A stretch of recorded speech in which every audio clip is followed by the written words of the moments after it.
Olá, pessoal. Vamos dar continuidade à nossa aula sobre educação financeira. Lembrando que na primeira aula nós falamos sobre o uso do crédito e dívidas. Claro que foi pinceladas, né? Falando de forma rápida sobre isso. Claro que cada um tema desse, uso de crédito e dívida, dava uma aula de 1 hora, 1 hora e meia, ou talvez até mais, ok? E agora vamos falar um pouco de poupança. E quando eu falo em poupança, pessoal, não quer dizer poupança, caderneta de poupança. É poupança na ideia de poupar, tá bom? Vamos falar de poupança e por último nós vamos fechar com a ideia de investimentos, ok? Bom, ao poupar, você acumula valores financeiros no presente para serem utilizados no futuro. Os valores poupados no presente, investidos durante 1, 2 ou mais anos, poderão fazer uma diferença significativa na qualidade de vida no futuro próximo ou no futuro distante. Entendendo? A poupança ela vem no em contrário à dívida, né? Enquanto dívida você compromete o futuro, né? Compromete a qualidade de vida no futuro, a poupança vai, né, é, melhorar, né? Vai melhorar a qualidade de vida no futuro, próximo ou distante, dependendo da sua meta. Tá bom? Então a ideia de poupar é para isso. Quando dizemos para serem utilizados no futuro, não nos referimos exclusivamente à liquidação dos investimentos. Afinal, a maioria de quem adquire imóveis não pensa em revender. Então, por exemplo, poupar agora e investir em alguma coisa não quer dizer que no futuro você vai liquidar, acabar com a poupança, não. Você vai viver, isso que nesse parágrafo é muito importante, você vai viver dos rendimentos dessa poupança no futuro. Por exemplo, muita gente, principalmente nossos pais, a geração dos nossos pais, dos avós, eles poupavam o dinheiro e começavam a construir casas para quando se aposentar ou ficar mais velho, ter o aluguel da casa. Então eles não ficam vendendo a casa, eles ficam vivendo do aluguel, é isso que está dizendo aí no texto. Mesma coisa é quando a gente poupa e investe em algo, por exemplo, investe em ações ou em fundos de investimento imobiliário. Fundos de investimento imobiliário, que são os FIIs, todo mês você recebe os rendimentos do que você investiu. Então todo mês você vai recebendo um pouquinho, né? Normalmente 0,5%, vamos supor que seja, tá bom? 0,5% ao mês. Tem fundos que pagam até mais, tem outros menos, depende. Você vai ter que escolher o que adequa a você, né? De acordo com o risco. Então, 0,5% por mês. Então, quer dizer que você vai juntando, vai juntando. No começo você vai adquirir patrimônio, você vai construir a sua casa, vamos supor, vai construir a casa. Normalmente o cara não constrói uma casa de uma vez só, ele vai construindo aos poucos.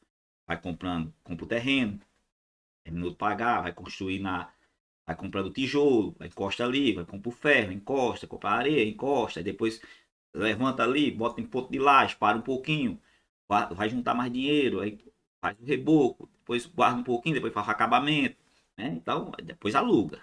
Ou seja, é pouco. Às vezes demora 10 anos para fazer um imóvel, 8 anos, 6 anos, porque vai fazendo pouco a pouco.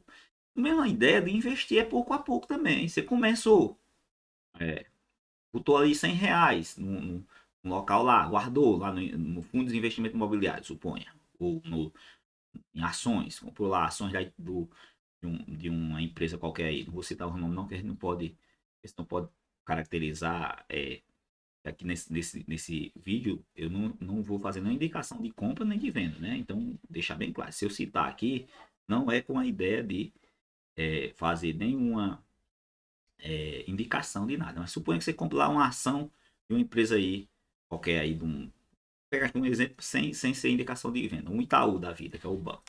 Comprou lá a empresa, você começou a comprar uma, duas, três ações, depois comprou mais três no mês que vem, depois no outro mês mais quatro, recebeu um pagamento lá, comprou 50, né, tirar umas férias, comprou 50, e assim vai, juntou ali uma certa quantidade de ações que todo mês vai render alguma coisa para você, ou trimestralmente, né? Ações normalmente pagam de 3 em 3 meses, de 6 em 6 meses. Então você vai ter um rendimento que pode ser mensal, semestral ou anual. Os fundos de investimento imobiliário são obrigatórios, eu vou falar mais um pouco à frente sobre isso. É obrigatório que eles paguem todo mês, mas as ações não necessariamente, né? Então você vai gerando renda com isso. No futuro, essa renda que vai ser seu aposento, você vai viver disso, né? Não pode você parar de trabalhar. Tá bom? Então a ideia é essa, como fosse o aluguel das casas, dos imóveis, tá ok? Sendo que você vai ter menos problema com os investimentos em si. Um outro exemplo, há quem compre ações ou fundos imobiliários, como eu já falei, para mantê-los por toda a vida, no intuito de adquirir os proventos. O provento é esses aluguéis que você recebe mensalmente da casa em ações e fundos de investimento, fundos imobiliários, a gente diz que é proventos, né? De forma contínua, ou seja, os fundos imobiliários todo mês você recebe, as ações é trimestralmente, semestralmente, dependendo da ação, ou anual, né? É, é uma facilidade que você tem para você conseguir viver de renda. Chamamos de renda passiva. Tá bom? Então a ideia de poupar, uma das motivos é a ideia de você pensar na qualidade de vida no futuro, na sua velhice, é uma aposentadoria, né? Porque hoje as reformas que foram feitas, as reformas previdenciárias que foram feitas nos últimos governos, né, desde aí no início desse século, justamente pela a capacidade que o brasileiro hoje está tendo de viver mais tempo, a longevidade, então a Previdência não está suportando, ou pelo menos é dita que não é, porque nunca foi feito realmente um estudo né, mais aberto, né, sobre a Previdência para saber se ela é deficitária e quanto é, né, mas é só, é dito e a gente vai acreditando e o que está acontecendo? Estão tendo as reformas, e as últimas reformas estão sendo feitas para cada vez dificultar mais a aposentadoria e também a aposentadoria, você reduzir o seu salário. Então você reduz o salário quando se aposenta. Então você imagina, você idoso, tendo que gastar com remédio, com saúde, com mobilidade, às vezes com cuidador, e você ganhando menos do que você ganha na sua vida ativa. Então tem que ter um cuidado de já pensar nessa carteira previdenciária, ou seja, um aposento que você cuide desde hoje e não entregue mais para o governo cuidar, né? O governo cuida, mas está cuidando mal cuidado, porque está gerando déficit. Então, o que, que nós temos que fazer? Nós temos que cuidar nós mesmos da nossa aposentadoria. E uma das maneiras é poupando e investindo. Tá bom? Então, quando a renda passiva, que é a renda que você vai ganhar com esses proventos, ou com aluguel de casa, suponha que você queira investir em aluguel de casa, for maior que suas despesas mensais, aí você chegou na independência financeira. Então é a sua aposentadoria. Você pode se aposentar tranquilo, porque você está tendo mais renda do que você gasta. São vários os motivos para poupar. Por exemplo, precaver-se diante de situações inesperadas, como um acidente de automóvel, adquirir um patrimônio, né? Você vai poupar agora para daqui a 10 anos você construir sua casa. Pronto. Então, ao invés de você financiar a casa, você poupa de hoje, trabalha e poupa, trabalha e poupa. Quando chegar num certo patamar, que é a sua meta, você vai lá e constrói uma casa ou já faz uma viagem, né? Complementação da aposentadoria, como já falei, é muito importante vocês já pensarem nisso. Aí, professor, mas eu sou muito novo, só tenho 16 anos, já vou pensar em aposentadoria. É porque antes o governo cuidava da nossa aposentadoria. Então a gente começava a trabalhar, pagava o INSS e a aposentadoria ficava garantida. Eu estou pensando que com outras reformas que virão, cada vez vai dificultar mais a aposentadoria, né? Então você não vai conseguir completar o tempo de serviço, né? A maioria das pessoas no Brasil não vão conseguir, porque quando chega uma certa idade você não tem mercado de trabalho para você. Aí você tem que trabalhar 40 anos. Como é que você vai trabalhar 40 anos? Se o mercado só absorve ali até os 30, até os 40, 50 anos. Depois de 50 anos você é demitido, porque vai preferir pessoas mais jovens. Mas você vai completar o tempo de serviço para poder se aposentar. Aí fica cada vez mais complicado. Então eu acho que o pensamento de cuidar da aposentadoria é imprescindível que você cuide assim no primeiro dia que você começar a trabalhar já. Porque antes o governo cuidava e ainda está cuidando, mas só que hoje está cuidando de forma que, com as reformas, que as pessoas não consigam quase alcançar a aposentadoria. E eu acho que vão ter outras reformas daqui a pouco e a pessoa praticamente não vai adquirir esse direito, né? Outra coisa, pessoal, realizar sonhos, né? Por exemplo, paraísos que você não conhece aí, você poupando, guardando, você consegue viajar sem precisar acumular dívida, né? Você estando com dinheiro, você faz uma viagem, ou uma viagem no ano, por exemplo, faz uma programação desse tipo, então você vai guardar, poupar para poder você conseguir viajar e não adquirir dívidas com essas viagens. Poupar é uma atitude que promove aumento ou preservação de qualidade de vida no futuro. Você garante uma qualidade de vida no futuro, próximo ou distante, dependendo da sua meta. Okay? Poupança e investimento. Poupança é diferente entre a diferença entre as receitas e as despesas. Ou seja, o que sobra do que você ganhou. Receita é o que você ganha, despesa é o que você gasta. O que sobrar de receita e despesa é a poupança, tá bom? Ou seja, é a diferença entre tudo que ganhamos e gastamos. Então, receita menos despesa é a poupança. Quando eu falo poupança, poupança na ideia de poupar, tá bom? Investimento, pessoal, é a aplicação dos recursos que poupamos, com a expectativa de obtermos remuneração por essa aplicação. Vale ressaltar que não devemos investir mais do que o que conseguimos poupar. Ou seja, o investimento tem que ser menor ou no máximo igual à poupança. Você não vai adquirir dívida para investir. Ou seja, você só vai investir o que sobra. Então você teve, gerou, acumulou dívida, né? Através do crédito, você acumulou dívida.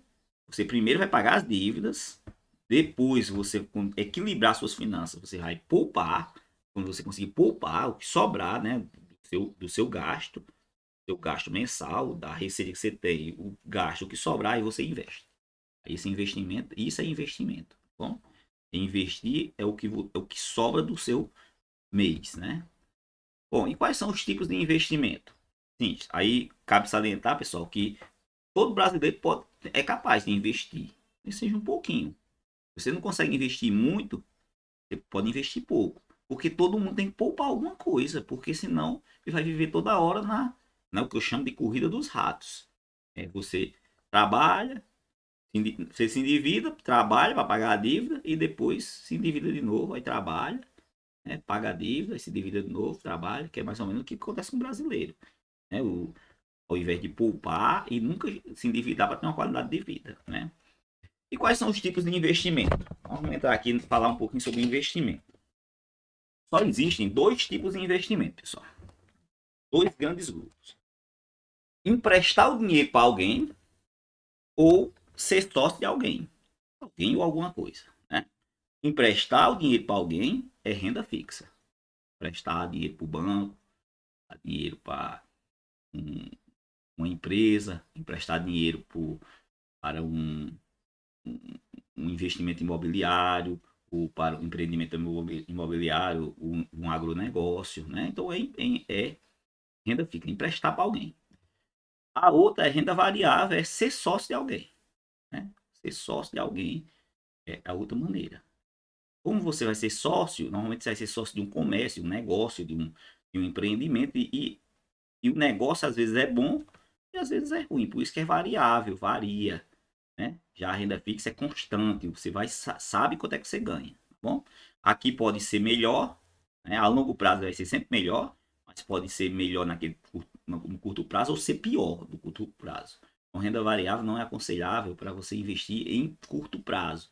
Só o que é curto prazo? Menos de 5 anos. Não é aconselhável você investir em renda variável menos de 5 anos, por menos de 5 anos. Se você precisar do dinheiro daqui a dois meses, não investe em renda variável, você pode perder. Se você vai precisar de dinheiro daqui a 2 meses, você vai investir em renda fixa. Né? Renda fixa, o ganho é menor, mas é garantido. Todo mês você garante aquele mesmo valor. Ok? Aí vamos lá. Então só existem dois tipos de investimento, dois tipos grandes de investimento. Ou você empresta o dinheiro para alguém, ou você é sócio de alguém. Mas e aquele monte de letrinha que o pessoal diz lá, essas letrinhas aqui. CDB, LCI, LCA, CRI, CRA, aí tem poupança, debêntures, tesouro direto. Né? Aí são os tipos de renda fixa. Todos eles é para emprestar para alguém. Poupança, eu empresto para o banco. O banco empresta para outras pessoas. É a caderneta de poupança. Né? Eu botei só poupança, mas aqui essa poupança agora é com ideia de caderneta de poupança. Tá bom? Empresta para o banco e o banco empresta para alguém. CDB é a mesma coisa. Você empresta para o banco, é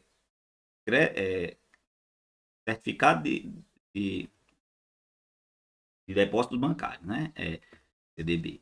No caso, você empresta para o banco também, e o banco vai emprestar para alguém. É melhor aqui, né? O CDB do que a poupança. A poupança é mais prática porque você pode tirar a qualquer momento. O CDB normalmente você faz tem um CDB de liquidez diária, mas normalmente você faz um empréstimo para ficar mais tempo, que é justamente onde rende mais. Aí eu quero daqui a 3 meses usar o dinheiro, então eu boto aqui no CDB de liquidez de 90 dias, aí você empresta lá e tira com 90 dias, né? Pronto. Rende um pouquinho melhor que a poupança, mas ambos são muito ruins. Né? Muito abaixo do. Esse aqui é muito próximo da taxa Selic, mas essa aqui, a poupança é bem abaixo da taxa Selic, é o pior investimento que tem, porque hoje é consumido, a caderneta de poupança ela é consumido pela inflação. A inflação é maior hoje do que o que o que rende na poupança, então não compensa. LCI e LCA, letras de créditos imobiliários, letras de créditos agropecuárias. É um incentivo que o governo dá para as indústrias, os empreendimentos imobiliários, que geram muito emprego, e para o agronegócio, que também gera muito emprego. Então, o governo criou esses dois tipos de investimento. São investimentos que você empresta, é como você empresta para o banco, e o banco empresta para esse povo, né? Então, é um pouquinho melhor que esses outros, mas é ruim porque você tem um intermediário, que é o banco. Aí você pode emprestar, ou seja, aqui o risco é do banco, né? No LCI. O CRI e o CRA é praticamente a mesma coisa. Você vai emprestar também para o agronegócio ou para a indústria imobiliária. Porém, aqui você tem o risco da própria indústria imobiliária e o risco da própria indústria do agronegócio. Ou seja, está tomando o risco das próprias empresas, da indústria e do agronegócio. Da indústria imobiliária, né? Da indústria dos investimentos imobiliários, da questão imobiliária, né? Da indústria imobiliária, as empresas imobiliárias. Ou seja, é praticamente a mesma coisa, mas só que é como se estivesse emprestando direto, né? Não é direto, mas é como se fosse nessa linha, emprestando direto para as empresas ou para os empreendimentos, tá bom? Debentures é você emprestar para as empresas. Lá, aqui o exemplo da Taesa. A Taesa é uma empresa de energia elétrica. Pronto, ela precisa de dinheiro para aumentar as linhas de transmissão dela. Ao invés de ela pegar no banco, que tem um juro muito alto, ela faz o seguinte: ela emite debêntures. É um direito que ela tem, né, na legislação, ela emite debêntures. Ou seja, ela vai vender essas dívidas, vai vender essas dívidas para as pessoas normais, para nós. Qualquer um de nós podemos comprar um debênture dessa. Como? Através normalmente elas vendem através dos bancos ou principalmente das corretoras, né? Então, através de uma corretora, você vai lá e compra uma debênture. Pronto. 1, ou 2, ou 10, ou 20, né? Debêntures, e ela já vai pagar com um prazo estipulado. Vamos lá, ela emitiu uma debênture agora para pagar em 2025. Beleza, então você já sabe que em 2025 você vai receber tanto. Pronto. Fato consumado. Já sabe quanto é que você emprestou e quanto é que vai receber, tá bom? Porque já faz o cálculo, uma renda fixa. Okay? Uma vantagem também é que você pode vender dentro do mercado esses debêntures para outra pessoa. Claro que você vai perder um pouco, você não vai receber o total lá no final. E tesouro direto é quando você empresta para o governo. Você empresta direto para o governo. É o investimento mais seguro da renda fixa. O cara pode dizer, né, investir para o governo é muito arriscado. Não, é pelo contrário, é o menos arriscado de todos. Porque você emprestar para o governo só quebra quando tudo aqui tiver quebrado. Para o governo quebrar, o banco já tem quebrado, as indústrias agropecuárias e os empreendimentos agropecuários e imobiliários já têm quebrado, as empresas têm quebrado para poder o banco quebrar. Ah, professor, e o banco não pode. E se o banco pegar, o governo quebrar, né? E se o governo quebrar? O governo não quebra, não tem. O governo somos nós, né? Não tem como quebrar. Isso que eu estou dizendo. Quem quebra são as empresas, são, né, E no pior das hipóteses, se o governo não puder pagar, ele vai imprimir dinheiro e paga. Claro, isso aí vai gerar inflação, seu dinheiro não vai valer a mesma coisa, mas no pior das hipóteses, ele paga com com dinheiro que ele pode imprimir. Tá bom? Então, o tesouro direto é de todos o menos arriscado. E aí você pode comprar direto também numa corretora. Esses investimentos, alguns deles podem ser feitos nos bancos e outros nas corretoras. Eu vou já falar sobre a diferença entre banco e corretora. E renda variável. A renda variável tem os principais, né? Tem outros, mas os principais aqui, ações. O que são ações? São pequenos pedaços de uma empresa. A menor pedaço de uma empresa. A empresa, normalmente, ela é dividida em ações, o valor dela, né? Supor que o Itaú tem milhões de ações aí. Cada uma dessas ações, ela tem um valor lá que você pode comprar. Né? Não me engano aqui o Itaú, por aí, é uns R$ 25, mais ou menos, tá bom? R$ 25 uma ação. Aí tem lá milhões espalhados, você pode comprar no mercado financeiro. Onde é que você compra? Nas corretoras. Lá, através das corretoras, que você só financia, quem financia isso, quem vende isso aí é a B3, que é a, a Bolsa de Valores. Para você comprar, você não pode comprar, a pessoa física não pode comprar nada na B3. Então quem compra são as corretoras. E você, através da corretora, você vai lá e manda uma ordem na corretora para a corretora comprar uma ação que você está querendo lá. Você vai lá, comprou uma ação, veio lá para sua corretora e ficou lá. As suas ações tudo organizadinho na conta da corretora. Quando ela paga algum falou de proventos, algum provento durante a vigência dela, anual, quando faz as prestações de conta, é obrigado de 3 em 3 meses. As empresas que estão listadas na bolsa, ou seja, estão com ações vendidas na bolsa, de 3 em 3 meses eles têm que prestar contas com os acionistas, ou seja, eles emitem a prestação de conta, os releases do que foi ganho de 3 em 3 meses. É obrigatório, por lei, eles fazerem isso, tá bom?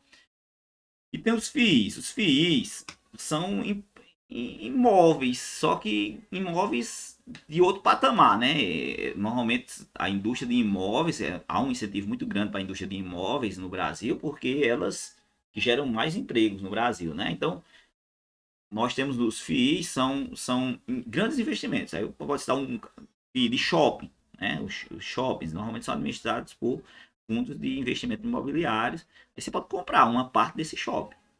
Um prédio, um edifício lá, um shopping, que você vai ter uma parte dele.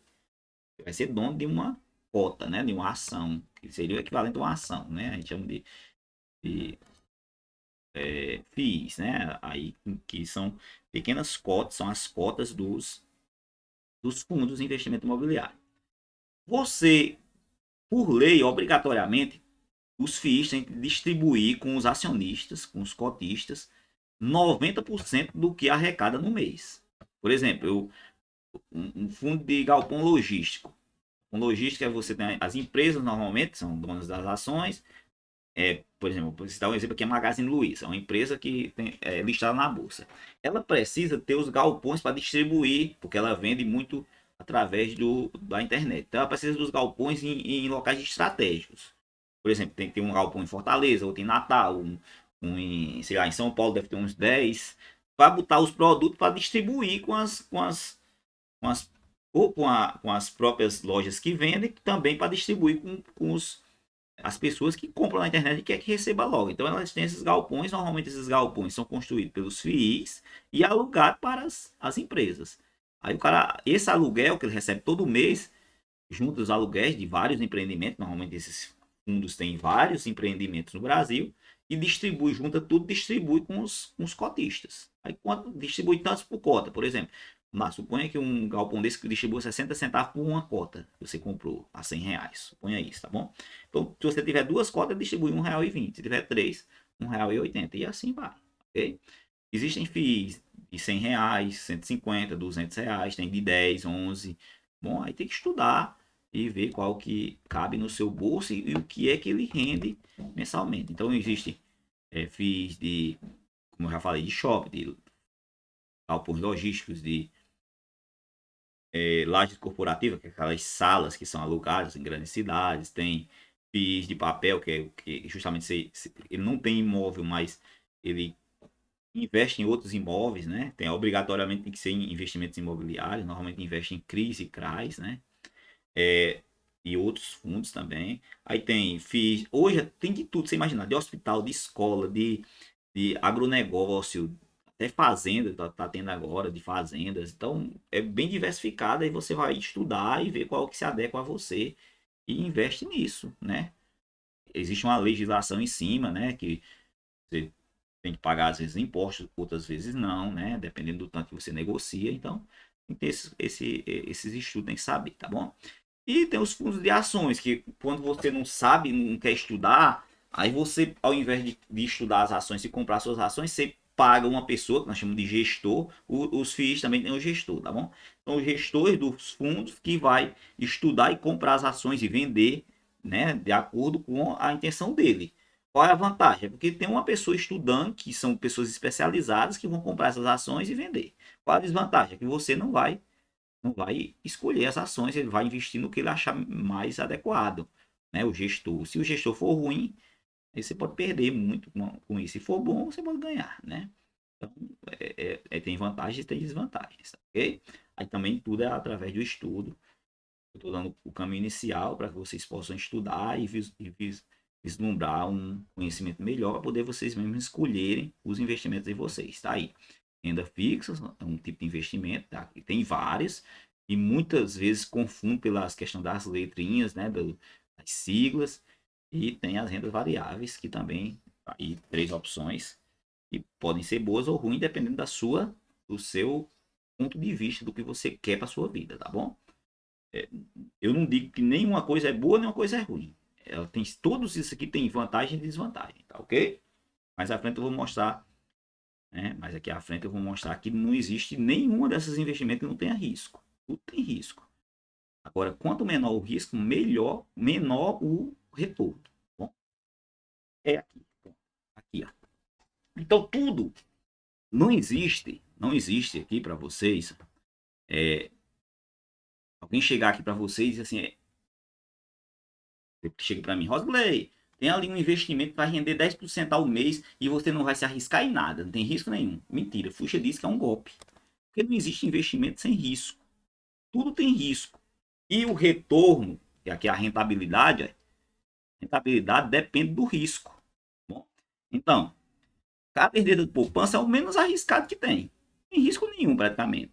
Todo brasileiro investe justamente porque não tem risco, você não perde, já sabe quanto é que vai ganhar todo mês, mas não tem rentabilidade. Hoje, a caderneta de poupança ganha menos, como eu já falei, ganha menos do que a inflação, ou seja, você está perdendo dinheiro dentro da caderneta de poupança. Então, é o que investe, o que tem menos risco, mas tem menos rentabilidade, ganha menos com ela. As rendas fixas, no geral, as outras rendas fixas aí, como eu mostrei para vocês, têm melhor rentabilidade, mas tem maior risco, mas também é pouca, a melhora da rentabilidade muito pouca. Em relação à poupança, com certeza é melhor, né?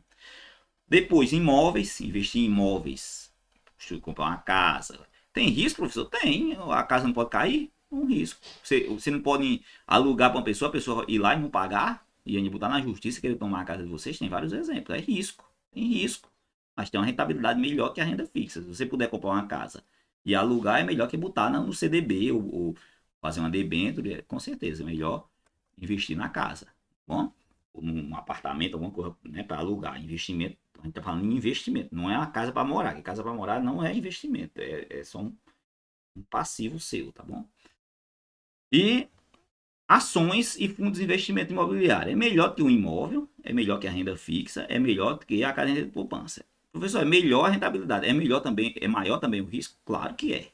Mas que risco que tem? Tem, a empresa pode quebrar, né? A empresa pode quebrar. Um coronavírus desse que veio aí, você tem as ações lá valendo tanto, diminuiu para menos que a metade. Você teve uma diminuição na sua rentabilidade. É claro que voltou já o que era, quase. Quase voltou já o que era, mas porque está numa onda, indo e voltando. Voltou o que era, mas já caiu de novo, por causa dessa segunda onda. Então, tem risco? Tem. O imóvel pode cair. Um dia desse eu vi um shopping, o teto caiu, tava chovendo, caiu. Ali é um gasto para o gestor do fundo imobiliário. E com aquele gasto que vai ter, vai diminuir o seu ganho mensal naquele mês, né? Até ajeitar aquilo ali. E outra coisa, por exemplo, os fundos de investimento imobiliário, eu falei que são donos de shopping, né? Alguns deles são donos de shopping. Nesse período aí da pandemia, muitos shoppings fecharam. Outros inquilinos, né, que as lojistas entregaram o imóvel, não ficar pagando aluguel. Então, o risco tem. Acontecer outra pandemia ou alguma coisa que acontece, tem o risco e você vai deixar de ganhar naquele período, tá bom? Por quê? Porque e o mercado, assim que vê o risco, já abaixa o preço da ação, da cota, tá bom? Já por isso que baixou os preços durante a pandemia, porque eles viram que teve um risco, um aumento no risco. Então aumentou o risco, diminui lá a rentabilidade, né? Risco e retorno eles estão juntos, ok? Lembre-se disso. E professor, qual coisa melhor do que ação e fundo de investimento imobiliário? É um negócio próprio, um comércio. É empreender. E todos os investimentos que você tem que ter, o que vai ter maior rentabilidade é para o seu próprio negócio, investir no seu próprio negócio. É a melhor de todos. Professor, e é o mais arriscado? Sim. Por que é o mais arriscado? Só para você ter uma noção, pequenos comércios, pequenos negócios, quando você abre no Brasil, 50% quebra antes de um ano. Quebra, extingue. Você perde o dinheiro que você investiu ali em menos de um ano, 50%. Ou seja, é mais arriscado. Agora, aqueles que sobrevivem são as pessoas melhores. Observe nas cidades de vocês que as pessoas que têm mais dinheiro, que andam em carros bons e casas melhores, são os comerciantes, né? Então, ter um negócio próprio é o melhor de todos os investimentos. Aí você pode estudar, se preparar, se formar e ao invés de você ir trabalhar para alguém, você montar o seu próprio negócio. Por exemplo, um médico. Qual o médico que ganha melhor? O que trabalha na prefeitura ou o cara que tem o seu próprio negócio? Ou seja, a sua própria clínica que atende os seus clientes. E quem é que ganha mais? Com certeza é aquele que tem seu próprio negócio. Agora, é mais arriscado? Por que todos não têm? Porque nem todos vão conseguir os clientes, nem todos vão ter o dinheiro para investir, para montar a sala lá de é, a clínica e tal. Então, é algo também que requer um dinheiro para iniciar e também não é garantia que você vai ter o cliente. Bom, por isso que as pessoas sempre têm a garantia do serviço público, às vezes, né? O médico sempre está ali atendendo o serviço público e tem a clínica dele, porque o serviço público é uma garantia que ele vai tendo até conseguir uma quantidade X de clientes e depois ele sai. Mesma coisa o engenheiro, o advogado, né? Muitos deles querem estar ali perto de uma prefeitura, ganhando mensalmente aquele valor e atendendo os clientes. Quando ele cria um nome grande, ele não quer mais saber de atender no serviço público, ele vai ficar só atendendo no escritório dele, né? Mesma coisa, professor, se tivesse uma escola, mas é muito difícil montar uma escola. Se montar uma escola, ficaria muito melhor do que você trabalhar o governo, porque o comércio é melhor, mas só que você não tem o capital inicial, às vezes, muitos deles, né? Ou a maioria. Então, em resumo, maior rentabilidade, maior risco. Então, se o cara chegar para você e você, rapaz, tem um dinheiro aí que não tem risco nenhum. Tem risco sim. Tem um risco, o risco dele não pagar. Você está precisando de dinheiro porque ele não tem. E se ele não tem, como é que ele vai conseguir, com esse seu dinheiro, ter mais dinheiro? É difícil, só se ele botar no comércio e esse comércio for muito rentável. E se fosse rentável, ele não estava pedindo dinheiro a você. Então é muito arriscado. Então vamos nessa onda, né? Então, quanto maior o risco, maior a rentabilidade, né? Então é diretamente proporcional. Não existe nada sem risco. Bom, e para finalizar nossa aula de hoje, pessoal, qual a diferença entre um banco e uma corretora? Tá bom? As corretoras são especializadas em investimentos. Só investimento. A corretora, você bota lá o dinheiro para investir. Já o banco, os bancos trabalham também com conta corrente, poupança, empréstimo, financiamento, cartões de crédito e vários outros contextos que envolvem as relações deles com seus clientes. Então, as corretoras é só para você investir. Abrir conta na corretora. Professor, é difícil abrir conta na corretora? É facílima. Bom, facílimo. Você baixa o aplicativo na internet, responde lá umas coisas que ele faz seus dados, né? Nome, pai, mãe, etc, endereço. Bom, vai lá, preenche tudo, aí manda tirar umas fotos para comprovar que é você, com documento e tal. Abriu 2 dias depois, aí espera lá o prazo, 2 dias depois está com a conta aberta. Assim, sem sair de casa no seu, no seu celular. Aí pergunta, professor, eu sou menor de 18 anos, eu posso abrir conta na corretora? Pode. Meu filho, por exemplo, tem 15 anos e tem uma conta na corretora. Investe em ações? Investe. Compra ações. Eu dou um dinheiro para ele por mês e ele vai lá e bota dinheiro na compra das ações, né? A mesada dele, eu disse aí, só dava se fosse para ele investir. Se for para ele gastar e torrar, eu não dou. Então, ele abriu a conta na corretora. Aí, professor, como é que eu faço para transferir dinheiro? Aí você tem que abrir uma conta no banco digital. Já para conta no banco digital, os mais conhecidos aí são o Nubank, né? O Banco Inter. O Banco Inter eu sei que aceita menor de 18 anos, que meu filho também tem a conta aberta no Banco Inter. Eu acho que o Nubank não aceitou, não aceita menor de 18 anos, só com a atenção do pai, não sei o que. Sei que do Banco Inter aceita, ele abriu lá, ele tem a conta do Banco Inter, eu transfiro o dinheiro, a mesada dele, vamos supor assim. Não é muito não, um detalhe, uma coisinha para ele começar a aprender. Eu transfiro para o banco dele, banco digital, ele pega do banco digital, porque você tem que ter a conta no seu nome para poder transferir para a corretora. Outra pessoa não pode transferir, não. Tem que ser um banco seu, uma conta sua no banco, não o banco seu, né? A conta no seu banco, uma conta sua no banco, transferir através do mesmo CPF para a corretora. ok? Então tudo, tanto o banco digital como a corretora, você pode abrir direto da sua no seu celular. Normalmente as corretoras ainda não estão aceitando Pix, né? Então você tem que ter realmente a conta do seu banco e transferir, tá bom? Até por causa da questão do CPF, porque eles fazem o controle pelo CPF, tá bom? Então é fácil de investir, de começar a investir, basta ter o dinheiro, né? Começar a trabalhar. Então, pessoal, para finalizar aqui nossa aula, é o conselho de um senhor já chegando aos 40. Ó. Não, não use do crédito sem necessidade. Né? Primeira coisa da aula que eu falei foi crédito. Não use crédito sem necessidade para comprar coisa supérflua. Não. E se precisar comprar uma coisa supérflua, todo mundo gosta de comprar uma coisinha que às vezes é uma coisa que você podia estar sem, mas é prazeroso. Eu já disse que consumir é prazeroso. Você compre com seu dinheiro. Não use crédito. Junte o dinheiro e compre. Não acumule dívidas, né? Principalmente dívidas excessivas, que é aquelas que você não pode pagar. Poupe mensalmente. Quando você começar a trabalhar, poupe todo mês. Né? Eu tenho um livro que eu gosto muito, que é o Pai Rico, Pai Pobre. Deixa até como indicação para vocês lerem.